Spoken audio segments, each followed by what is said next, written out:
Declara Presidente da República e a obrigação a defender direitos dos vendedores ambulantes Hira, ou em Hira retam agressão física, o secretário de Estado do Assunto Toponomia na organização urbana, ou equipa.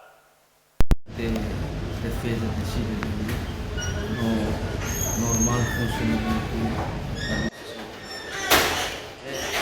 Ele exerce, o Presidente da República exerce representando o povo como pessoa. Tranquilamente o governo exerce mandato a moço violação da lei fundamental do cidadão civil. O Presidente da República tem a obrigação de defender o povo. Nem a Constituição.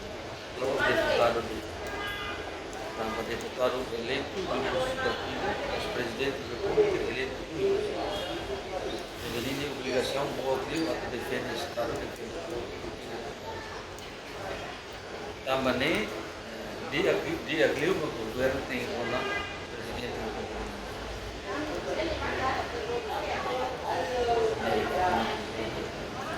É indiscutível. Pode ver a luz, ele tem polícia, pode ver a luz, ele defende. O objetivo comum é de